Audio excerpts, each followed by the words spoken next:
Bagian yang paling membuat saya berdegup kencang adalah ketika setiap institusi yang lolos di Pekan Ilmiah Mahasiswa Nasional itu dipanggil satu persatu. Dan detik-detik ketika perwakilan Universitas Widya Nusantara itu dipanggil, itu adalah momen mana membuat saya itu nunggu mereka hadir itu sebenarnya bikin saya deg-degan, karena saya pikir kita akan disebut di nomor berapa ya dari sekian ratus peserta PIMNAS. Nunggu-nunggu, ya udah nyiapin kamera saya, itu cukup lama. Sampai akhirnya ternyata kita ada di dua terakhir sebelum ditutup oleh Unair sebagai tuan rumah.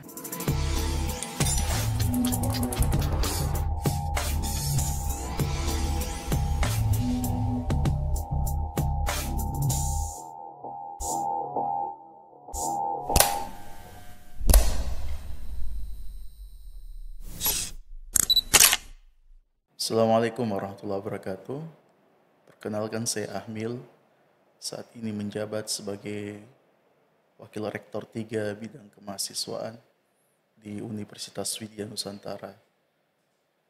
Dan saya diminta untuk melakukan record perjalanan selama kegiatan Pekan Ilmiah Mahasiswa Nasional atau yang kita kenal dengan PIMNAS ke-37 yang dilaksanakan di Universitas Airlangga, Surabaya.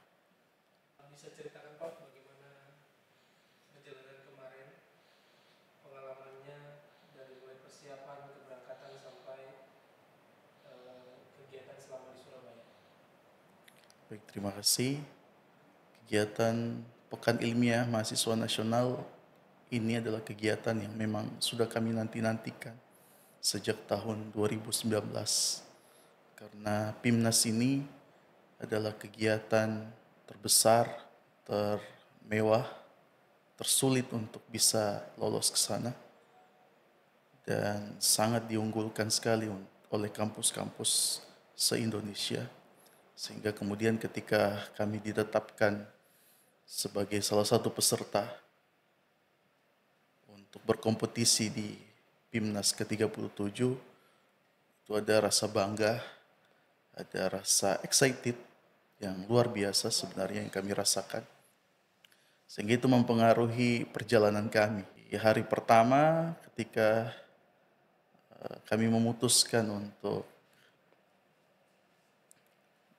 berangkat ke Unair sebagai institusi pendidikan pelaksana kegiatan PIMNAS, kami melakukan perjalanan dengan menggunakan pesawat Airbus. Namun ada hal yang unik, karena unik sekaligus lucu sebenarnya. Karena ternyata mahasiswa yang akan berlomba di PIMNAS ini, mereka 3 orang yang baru pertama kali menaiki pesawat. Jadi ini pengalaman pertama mereka untuk terbang menggunakan pesawat. Sehingga kemudian begitu di pesawat, saat landing itu ada ketakutan dari mahasiswa sebenarnya. Dan yang saya tidak sangka sebenarnya, sampai mereka mabuk perjalanan. Ada yang mabuk perjalanan. Karena saya tidak pernah melihat sebelumnya. Dulu dari zaman saya kuliah sampai dengan saat ini bepergian menggunakan pesawat, nggak pernah lihat orang yang mabuk perjalanan di pesawat.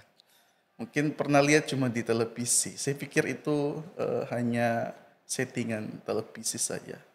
Ternyata ada mahasiswa kita yang ngalamin itu. Dan itu cukup unik menurut saya dan lucu juga. Itu adalah rangkaian perjalanan kami. Lalu kemudian perjalanan kami langsung dari pagi sekitar jam 10 kalau saya tidak salah, kemudian sampai di Surabaya siang hari sekitar jam 12-an kurang lebih. Di sana kami makan dulu di bandaranya. Lalu di sana juga sebenarnya yang agak mengganggu adalah kalau kita bepergian seperti itu, apalagi rombongan, pasti akan banyak sekali driver mobil yang ada di bandara yang akan meminta kita supaya ikut. Itu cukup mengganggu menurut saya. Sampai kami memutuskan untuk menaiki salah satu mobil bandara untuk mengantar kami ke hotel.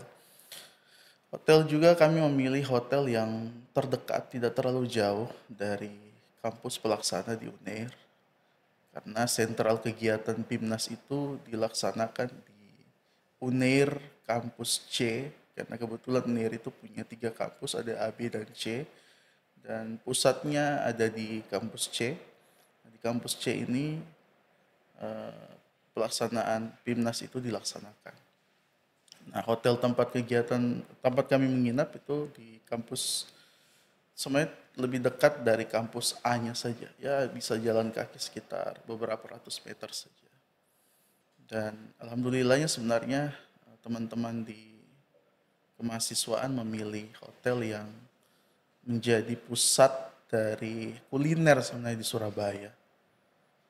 Sehingga kami tidak kesulitan untuk kalau keluar makan siang, makan malam, sarapan pagi, itu ada di sekitaran hotel dan cukup banyak menunya.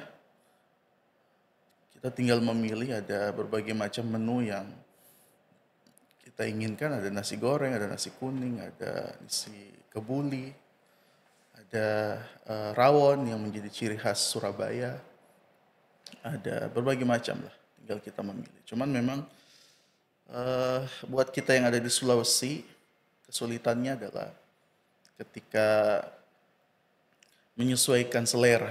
Kadang-kadang antar daerah itu punya ciri selera masakan tersendiri, termasuk buat kita yang dari Sulawesi, khususnya Sulawesi Tengah, menikmati kuliner atau makanan-makanan yang ada di Surabaya itu kita butuh penyesuaian. Ya, tapi alhamdulillah saya pikir juga tidak terlalu masalah. Walaupun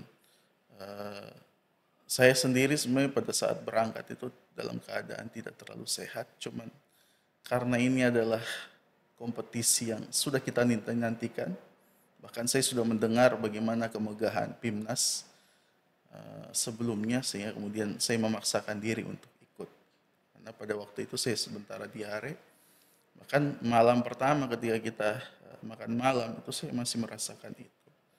Alhamdulillahnya pas paginya sudah tidak lagi merasakan itu. Jadi itu kurang lebih perjalanan ketika di hari pertama sampai di hotel. Hotelnya ya kelas menengah lah. Tidak terlalu buruk, tidak buruk juga terlalu bagus. Tapi cukuplah untuk kita tempati tinggal.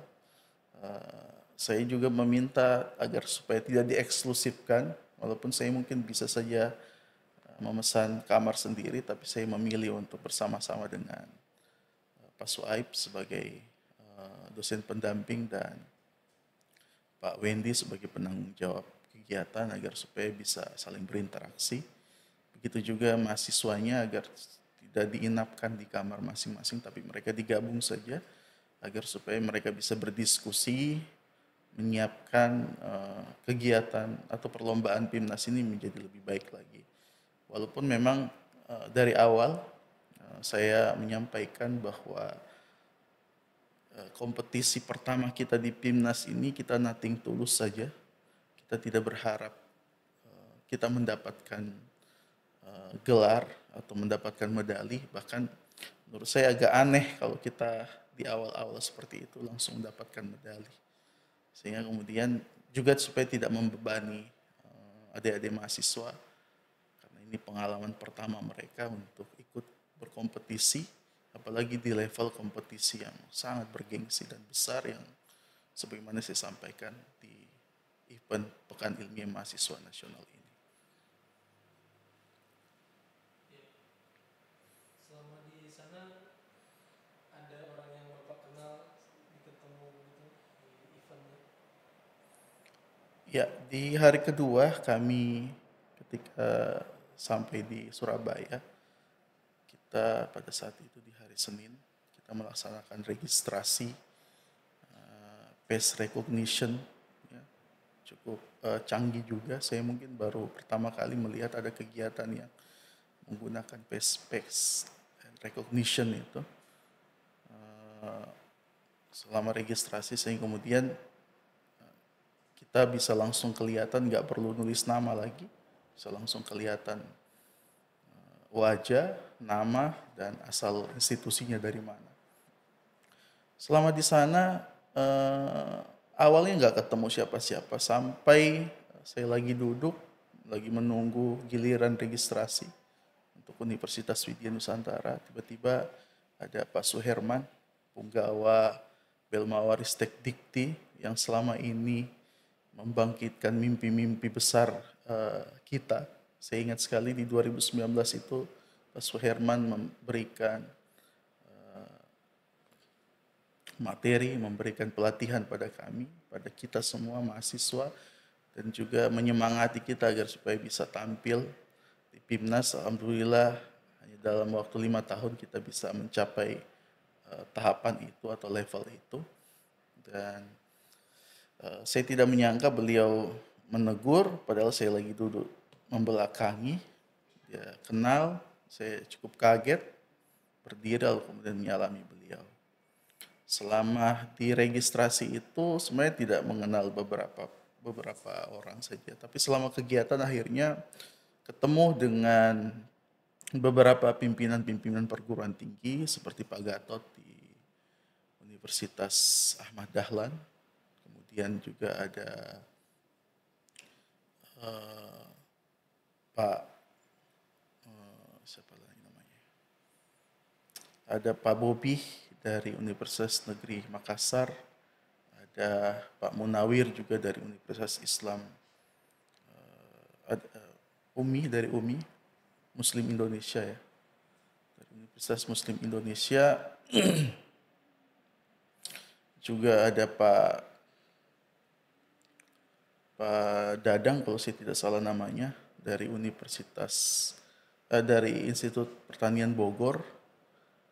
Beliau itu sebenarnya saya tidak kenal, cuman begitu ada salah satu kegiatan di sana di hari ketiga pelaksanaan PIMNAS, ada kegiatan Sarah Sehat, temu dari semua pimpinan-pimpinan perguruan tinggi, bagian kemahasiswaan maupun rektornya.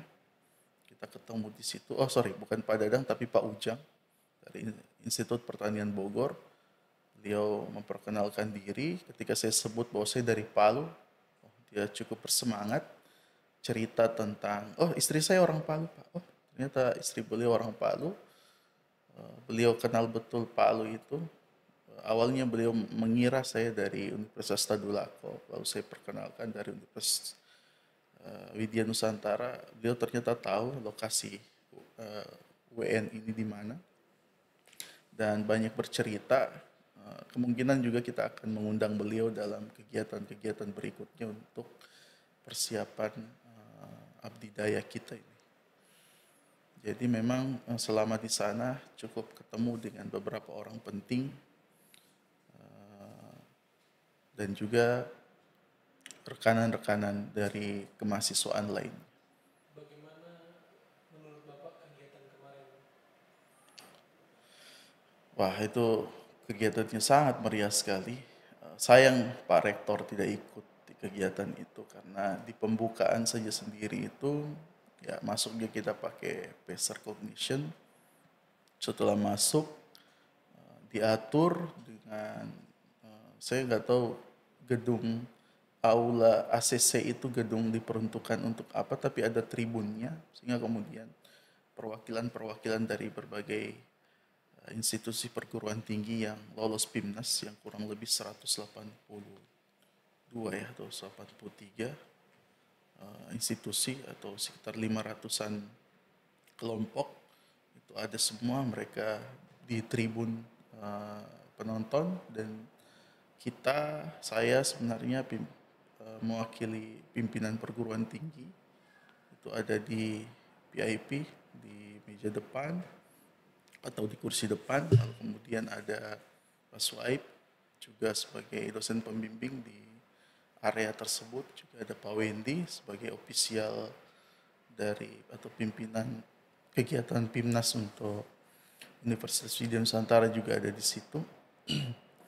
Pembukaannya sangat meriah sekali dan luar biasa. Saya pikir Unair benar-benar prepared, benar-benar menyiapkan diri jauh-jauh hari. Dan saya yakin apakah itu adalah SDM-SDM yang ada di dalam semuanya atau mereka menggunakan vendor, saya kurang paham. Tetapi memang itu kalau kita lihat bahwa kegiatan itu benar-benar dipersiapkan dengan sangat matang, dengan sangat baik, dan levelnya memang level nasional.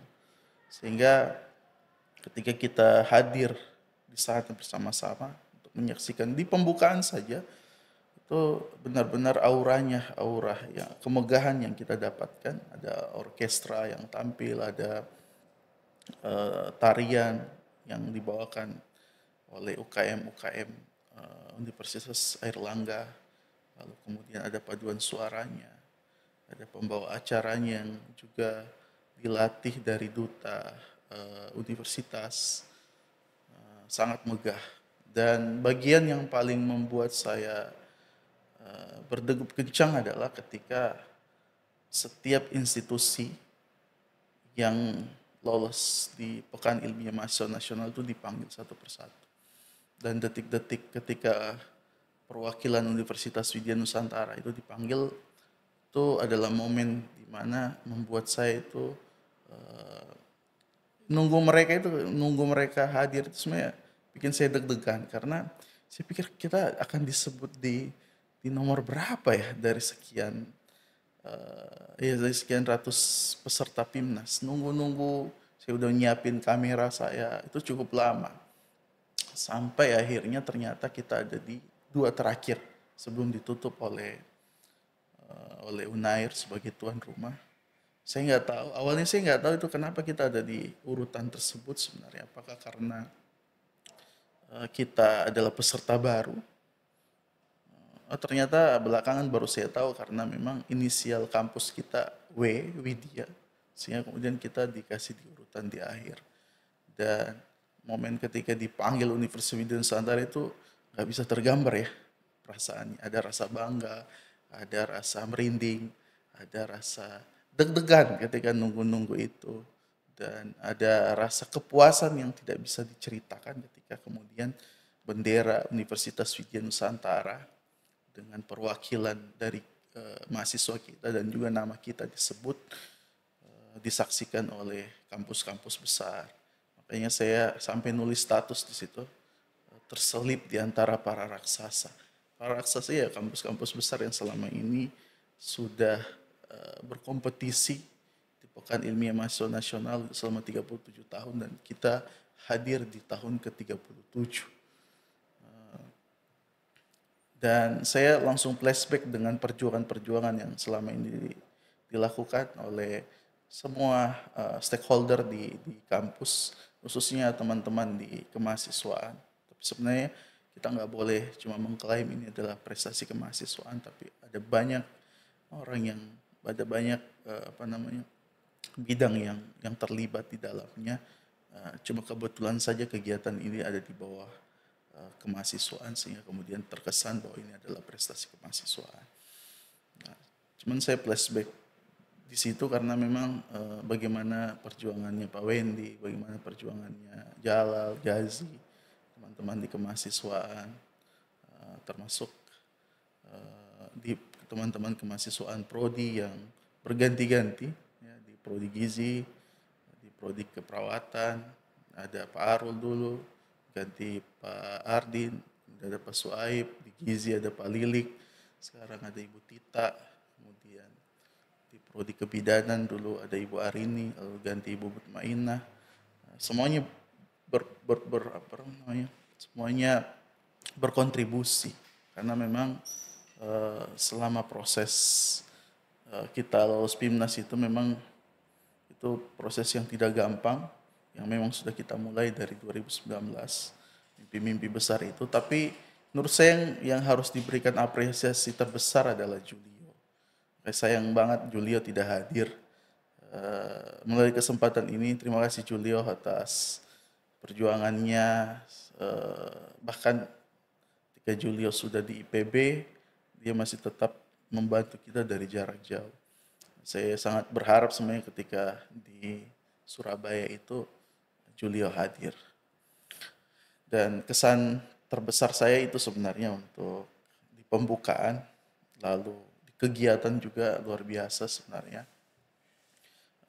Saya cuman sayang sekali saya nggak bisa hadir dan tidak bisa masuk ke dalam ruang presentasi karena itu dibatasi hanya oleh peserta saja dan juga oleh dosen pembimbing. Sehingga kemudian saya berharap banyak bisa masuk ke dalam dan melihat bagaimana sebenarnya mahasiswa-mahasiswa lain itu, khususnya mahasiswa Unhas ya, yang juara umum, mereka dilatih seperti apa. Karena saya mendengar cerita bahwa mereka dipersiapkan jauh-jauh hari, itu berdarah-darah dalam hal persiapan untuk menghadapi PIMNAS, sehingga kemudian di PIMNAS ke-37 ini Piala Adikarta ya namanya, atau juara umum PIMNAS ini akhirnya bisa keluar dari pulau terbesar atau Pulau Jawa.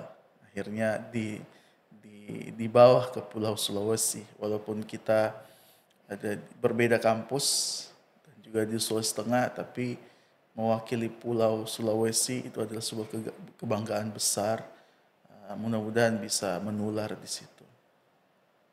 Jadi seperti itu mungkin kesan pembukaan dan beberapa hari setelah kegiatan. Pelajaran apa yang bisa diambil dari kegiatan kemarin? Ya, saya ingat salah satu kutipan yang pernah disampaikan pada saya bahwa tidak ada yang abadi kecuali perubahan itu sendiri. Jadi memang transformasi adalah sebuah keniscayaan yang pasti terjadi dan itu yang terjadi juga di PIMNAS. Transformasi dari yang dahulunya Unhas yang tidak sama sekali diperhitungkan, bahkan ketika kita sudah lolos PKM, Unhas itu enggak masuk 5 besar. Lalu kemudian mereka bertransformasi menjadi luar biasa menjuarai PIMNAS. Sehingga kemudian itu pelajaran besar yang harus yang saya dapatkan bahkan ketika ini masuk ke penutupan sebenarnya. Ketika diumumkan siapa pemenang-pemenang peraih medali baik dari kategori poster, dari kategori apa namanya presentasi, dari kategori apa namanya yang bertalenta dan lain sebagainya. Pada saat pengumuman itu saya sebenarnya tidak terlalu berharap bahwa akan ada bendera UWN di situ yang akan dipegang dan mahasiswa, karena kebetulan saya duduk di tempat di mana ketika di tempat di mana mahasiswa yang lolos dan mendapatkan medali itu lewat di depan kita. Jadi mereka sambil lari-larian menangis, sambil melukin bendera universitas. Saya bisa membayangkan bahwa di tangisan itu, di air mata itu ada kelelahan, ada perjuangan yang berat dan ada kebanggaan dan juga apa namanya sebuah klimaks dari sebuah perjuangan yang mereka rasakan. Dan saya melihat itu, perwakilan dari Unhas, perwakilan dari UGM itu lewat di depan saya, liatin muka-muka mereka sambil bawa bendera, sambil pelukan, ada yang nyubin bendera, ada yang loncat-loncat, berbagai macam ekspresi kegembiraan, mengungkapkan sebuah kebanggaan, keberhasilan dari perjuangan. Di fase itu sebenarnya saya membayangkan bendera UN ada di situ, dicium dan dipeluk, dan mahasiswa kita ada di situ. Tapi tidak berharap di PIMNAS 37 karena saya pikir agak aneh menurut saya kalau kita sampai dapat medali. Itu ya perasaan saya waktu itu. Tapi saya pernah juga baca artikel atau mendapatkan sebuah penjelasan bahwa kalau ingin mendapatkan sesuatu maka bayangkan saja dulu. Bayangkan saja dulu, maka ada gravitas yang akan menarik mimpi-mimpi yang kau bayangkan itu menjadi kenyataan. Maka saya membayangkan bahwa ada mahasiswa kita di situ Dan saya ada di situ di atas panggung, entah di PIMNAS keberapa, eh, apa namanya, menemani mahasiswa yang lagi loncat-loncat sambil megang bendera, sambil gigitin medali. Saya membayangkan itu di Pase pada saat pengumuman peraih-peraih medali. Itu sih sebenarnya. Makanya dan saya percaya sekali tentang mimpi, mimpi besar. Bahwa ketika kita bermimpi, ketika kita membayangkan sesuatu, juga disertai dengan action atau disertai dengan langkah yang untuk menggapainya, dan doa tentunya pasti akan tercapai. Sebagaimana mimpi di 2019 untuk lolos PIMNAS itu akhirnya bisa tercapai di 2024. Makanya saya sempat bercanda dengan Pak Wendy. Saya bilang, Pak Wen, eh, kita untuk bisa lolos PIMNAS butuh waktu 5 tahun. Mungkin eh, dapat medali juga 5 tahun. Tapi itu mungkin terlalu lama. Mudah-mudahan di tahun depan, apalagi tuan rumahnya di Unhas, apa namanya, kita bisa mengirimkan perwakilan yang jauh lebih banyak dan juga bisa memboyong salah satu medali. Dan kita sudah mulai menyiapkan, mungkin belum rapat ya, belum ada evaluasi dengan kemahasiswaan karena kita lagi pecah-pecah dulu ini.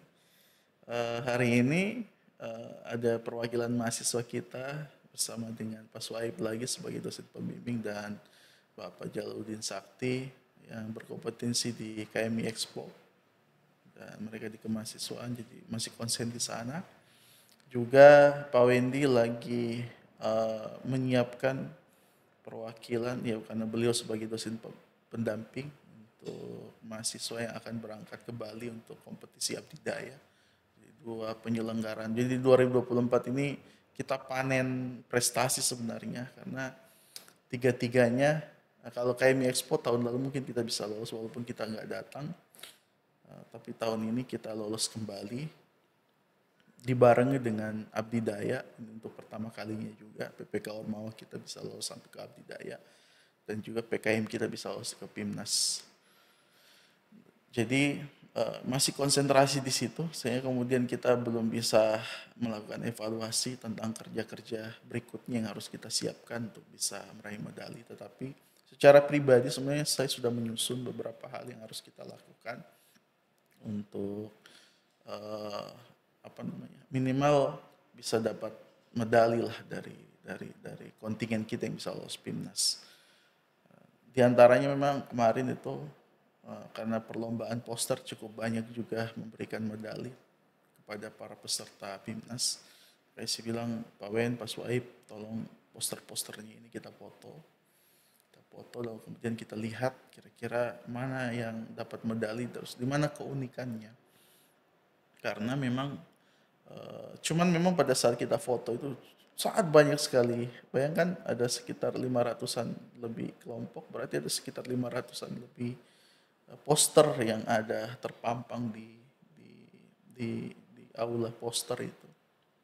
Itu awalnya saya pengen motoin semua tapi ternyata pegel juga tangan saya ngangkatin kamera saking banyaknya itu. Saya kemudian akhirnya kita ubah strategi sedang Pak Wen kita bikin strategi aja kira-kira Pak Wendy bagian mana yang difoto, saya bagian mana, Pak Suhaib bagian mana. Lalu kemudian kita pecah-pecah ya butuh waktu sekitar kurang lebih sejam atau 2 jam untuk bisa menyelesaikan bagian saya karena Pak Wendy bilang Pak Ahmil kalau bisa Pak Ahmil di bagian PKM RE, Pak Suhaib di bagian PKM RSH kalau saya tidak salah dan beliau di PKM PM. Kalau yang lain sudah bisa kita sudah selesai kita foto-fotoin sama cuma itu saja begitu selesai tugas saya sudah selesai masih ada poster gagasan futuristik di sebelah yang akhirnya dan PKMPI juga itu yang saya foto-fotoin cukup lama di aula bagian tempat poster itu ditempelin untuk saya foto-fotoin Lalu kemudian hasil foto itu begitu udah nyampe di hotel, saya bilang Pak Wen tolong disatuin ini, disimpan baik-baik, kita akan lihat. Dan ternyata hasil kesimpulan kita memang Unhas dan UGM itu punya template yang sama tentang poster. Saya kemudian itulah mengapa mereka memanen banyak medali di kompetisi poster itu. Karena mereka punya template yang sama. Jadi di poster itu memang ada banyak secara gambar, secara kualitas gambar itu, secara kualitas desain itu ya hampir mirip, kita agak sulit untuk membedakan siapa pemenang. Makanya detail-detail kecil itu yang penting. Apa namanya? Detail kecil itu yang kita belum tahu secara pasti. Nah, ini yang mau kita perhatikan baik-baik. Apakah lokasi mahasiswa pelaksananya dan dosen pembimbingnya harus di sini, dan besaran gambarnya, tulisannya itu yang menjadi sebuah penilaian sehingga kemudian mereka bisa menangkan medali. Jadi memang butuh prepare lebih yang harus dilaksanakan. Mudah-mudahan teman-teman dari Batik juga bisa membantu yang concern di bidang IT. Makanya saya bilang ini prestasi Pimnas dan prestasi-prestasi lainnya tidak boleh hanya diklaim oleh satu bidang saja. Tapi ini adalah hasil kerja-kerja bersama yang memang harus diusahakan bersama. Makanya yang kita bawa itu bukan bidang, yang kita bawa adalah Universitas Widya Nusantara. Dan sebuah kebanggaan mewakili LLDikti 16 menjadi kampus satu-satunya yang pernah lolos kayaknya. Bukan menjadi satu-satunya peserta Pimnas dari LLDikti 16, tapi juga peserta Pimnas yang pernah lolos dari LLDikti 16. Dari Sulawesi Tengah, Sulawesi Utara, dan juga Provinsi Gorontalo. Jadi kebanggaan yang sangat besar sekali. Dan itu juga saya lakukan. Jadi di WhatsApp saya itu ada grup, namanya grup kemahasiswaan LLDikti 16, akan ketemu dengan wakil rektor 3 bidang kemahasiswaan, wakil ketua untuk sekolah tinggi juga, wakil direktur dan seterusnya yang membidangi kemahasiswaan, beserta kepala lembaga LLDikti 16 Pak Munawir, juga ada Pak Hari sebagai Pokja kemahasiswaan di dalamnya. Jadi kita selalu berkoordinasi. Pada saat registrasi itu saya sempat videoin lokasi Pimnas, melapor ke mereka, lalu kemudian menyampaikan di grup itu. Karena memang kadang-kadang bukan cuma semata-mata untuk show up saja, saya memperlihatkan, tapi juga mudah-mudahan jadi motivasi. Kita bergerak bersama untuk LLDikti 16. Makanya saya mohon doanya agar supaya bisa mengharumkan LLDikti 16, karena Pekan Ilmiah Mahasiswa Nasional ini, sebagaimana saya sampaikan di awal, ini adalah kompetisi yang benar-benar nomor 1 untuk kemegahan dan kesulitannya. Memang anggarannya nggak terlalu besar, tapi memang dia punya kebanggaan itu, euforianya yang sangat besar sekali. Apalagi dibuka oleh kementerian, ya, oleh pimpinan direktorat bidang pendidikan kalau saya tidak salah yang membukanya. Jadi memang ada orang-orang penting di situ dan melibatkan anggaran pemerintah yang cukup besar, karena peraih medali emas saja itu mendapatkan uang pembinaan 35 juta per kelompok. Itu lumayan besar itu sebenarnya. Saya waktu ke sana saya pikir cuma dapat medali ya sudah, itu aja. Maksudnya prestisiusnya saja yang dilihat, sebuah kebanggaannya saja. Tapi ternyata ada uang pembinaan 35 juta. Itu lumayan besar. Itu bisa mengcover sebenarnya satu kelompok yang berangkat. Nah, masalah kampus swasta ketika kita kumpul di Sarasehan itu adalah bagaimana membiayai peserta Pimnas ini. Saya ingat salah satu kampus di Universitas Muhammadiyah Riau itu sempat curhat, apa nggak ada uang bantuan dari pemerintah untuk membackup dana keberangkatan dan transportasi juga akomodasi para peserta, karena dia mengirimkan 8 kelompok untuk ikut PIMNAS, menghabiskan dana kurang lebih 200-an juta. Kita satu kelompok dengan 3 ofisial, termasuk saya di dalamnya. Satu kelompok 3 orang dan 3 orang ofisial juga. Itu kurang lebih 30-an juta lebih kita pakai anggaran untuk selama kegiatan itu. Artinya selama pesawat pergi, pulang, juga transportasi, akomodasi selama di sana. Bagaimana kalau kita saya sampai berpikir bagaimana kalau UNAS yang 36 kelompok, juga UGM yang 40-an lebih kelompok, lupa saya pastinya berapa, tapi anggarannya berapa ya. Kita aja yang satu kelompok 30-an, bagaimana yang segitu. Cuman kalau pemerintah kan kita nggak kampus-kampus negeri, saya pikir mereka nggak akan terlalu pusing memikirkan anggaran karena tersedia anggaran itu. Tapi buat kita yang di bawah Diktin atau kampus-kampus swasta yang harus memutar otak bagaimana menyiapkan anggaran itu. Makanya saya bilang apalagi kalau pelaksananya itu di Pulau Jawa lagi atau Kalimantan atau Sumatera, itu juga pasti akan membengkak biayanya. Artinya makin banyak kelompok yang lolos PIMNAS, semakin pusing juga kita di unsur pimpinan ini untuk menyiapkan anggarannya, nego lagi sama Pak Rektor sama Ibu Yayasan. Apalagi sempat ditodong pertanyaan, walaupun nggak saya waktu itu lagi cuti, Pak Wendy yang ditanya, Pak Wendy dapat apa ketika dikasih uang 30 sekian juta, ditanya, pulang dari sana dapat apa? Pertanyaan yang susah kita jawab, tapi euforianya itu nggak bisa dibeli. Bagaimana kita akhirnya terkenal, akhirnya menjadi satu-satunya perwakilan kebanggaan, bahkan itu disebut oleh Pak Kalam sendiri, itu nggak bisa dibayar dengan uang. Mungkin ada yang bisa membayar itu, tapi nggak bisa, itu butuh kerja keras. Sehingga kemudian saya pikir itu adalah medali terbesar yang tidak ternilai harganya. Pesan apa yang ingin disampaikan ke teman-teman dosen dan juga mahasiswa UIN terkait PKM atau PIMNAS ke depannya? Ya. Program kreativitas mahasiswa ini cikal bakal akhirnya untuk lolos ke PIMNAS selalu seolah-olah diidentikan adalah kegiatan kemahasiswaan. Tidak ada hubungannya dengan akademik, tidak ada hubungannya dengan PPN, tidak ada hubungannya dengan kerja-kerja tridharma.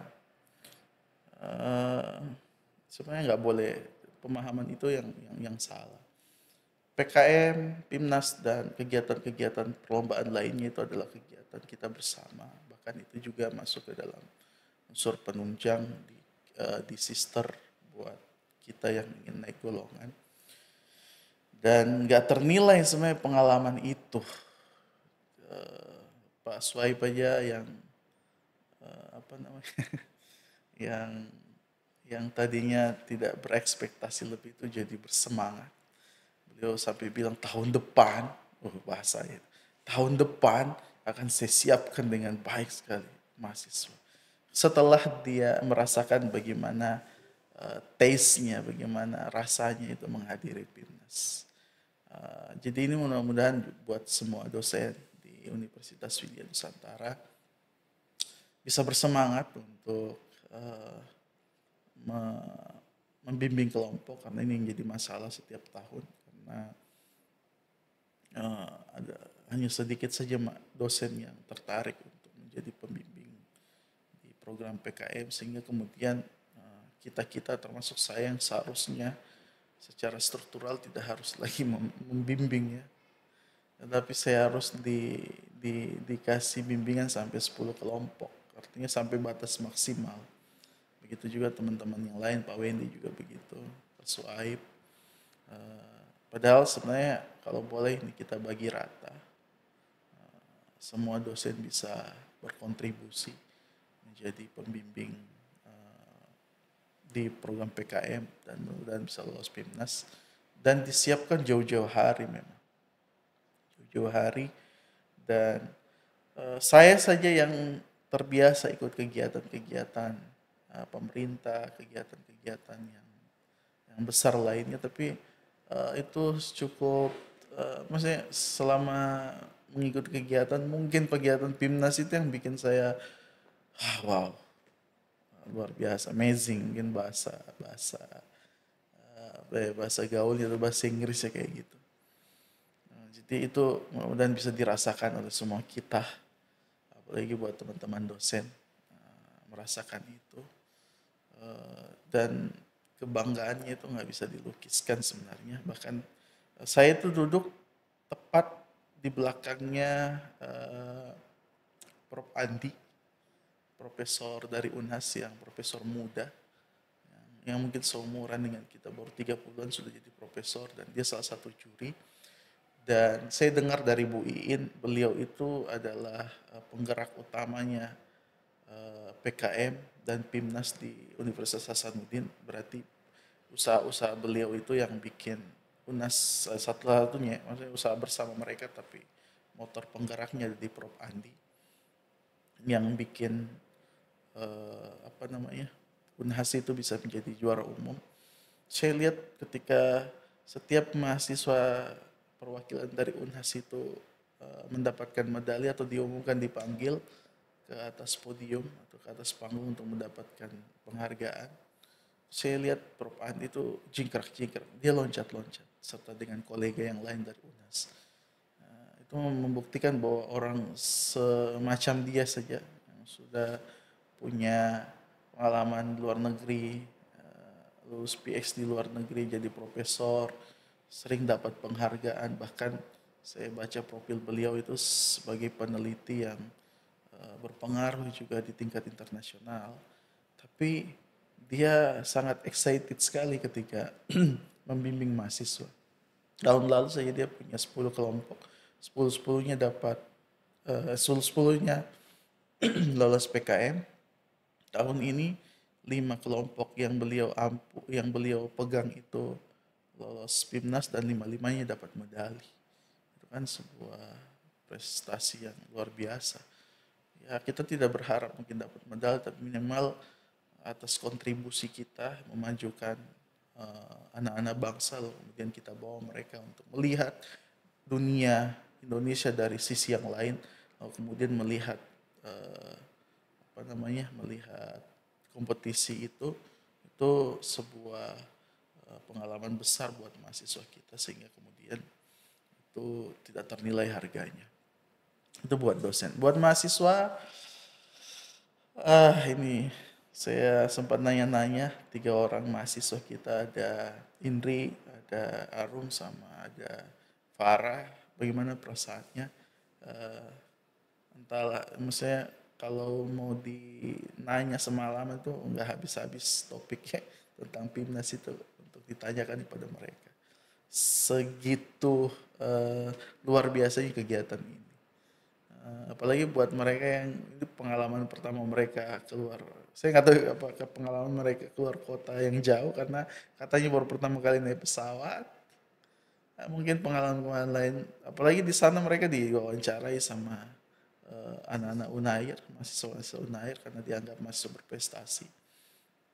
Mendapatkan sorotan dan kita publikasikan juga, bahkan sorotannya itu tidak hanya bersifat maksudnya lokal, wilayah atau tingkatan universitas, tapi juga secara nasional. Jadi memang ada aktualisasi diri di situ. Ada, kalau di teori Abraham Maslow itu, puncak dari kenikmatan itu, kebutuhan dasar itu adalah aktualisasi diri, dan bisa didapatkan lewat dalam kegiatan itu. Ya, buat teman mahasiswa atau anak-anak mahasiswa yang selama ini ikut PKM tapi belum lolos PIMNAS, semangat terus, lanjutkan terus kerja-kerja itu. Mudah-mudahan karena kita sudah ada pengalaman ini, kita bisa berkesinambungan meloloskan PIMNAS. Siapa tahu kelompok Anda yang lolos itu. Dan buat kalian yang selama ini juga sudah sering ikut program PKM, nggak lolos PKM juga harus bersemangat. Harusnya memang dimulai dari sekarang, Bahkan topik-topik yang kemarin itu boleh diajukan kembali karena saya lihat memang temuan-temuannya temuan berulang. Bahkan kemarin ketika di sana ada Magot, eh, karyanya Juli ya, kelompoknya Juli yang 2 tahun lalu lolos PIMNAS, lolos PKM itu tentang Magot.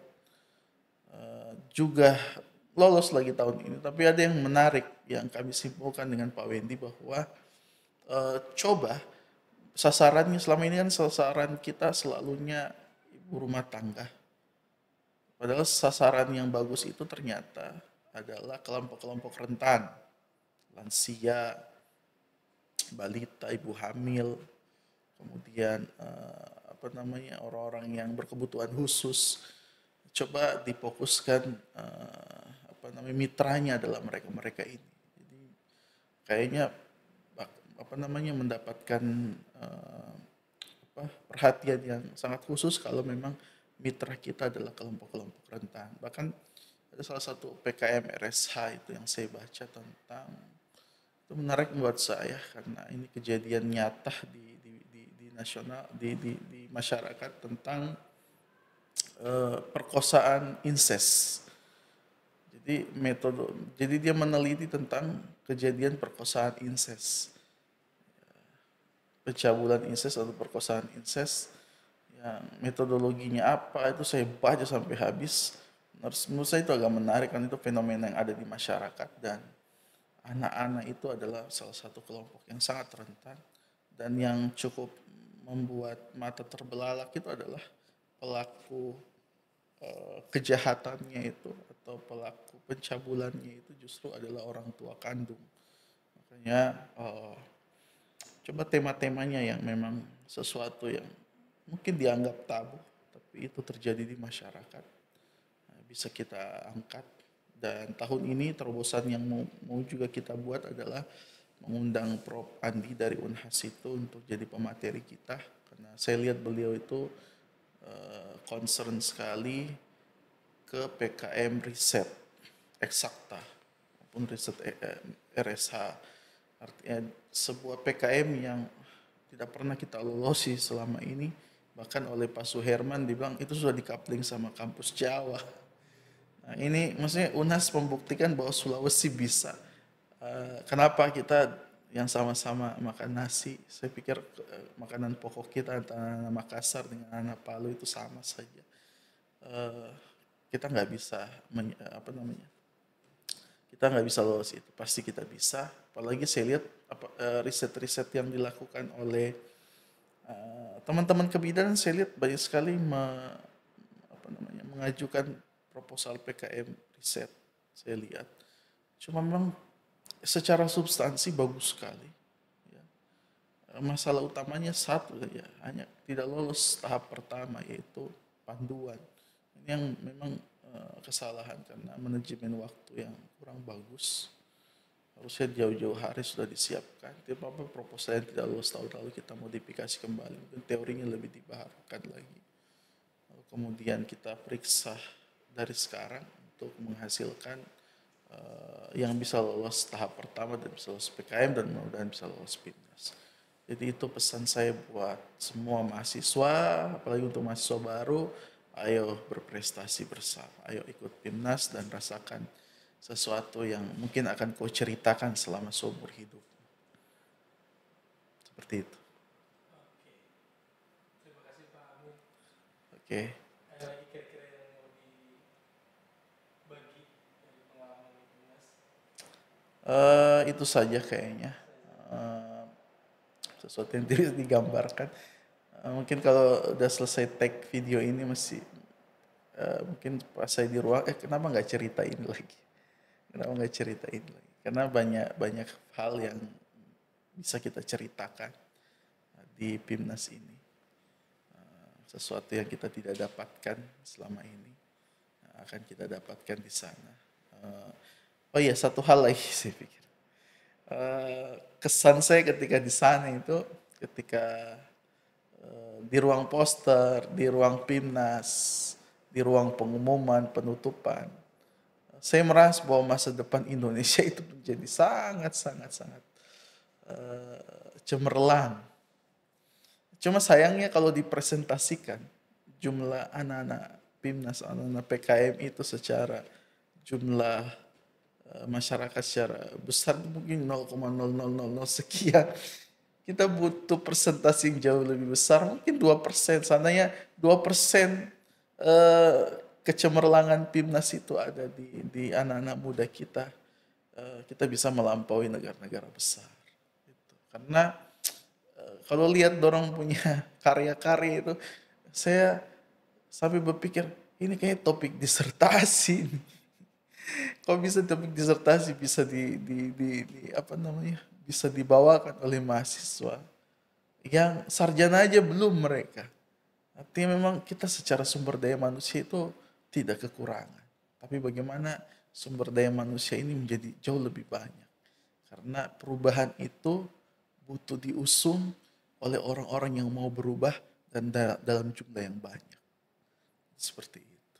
Ayo kita bersama-sama berkompetisi menyusun PKM, lalu kemudian bersama-sama berkontribusi buat negeri ini. Itu aja. Terima kasih. Terima kasih.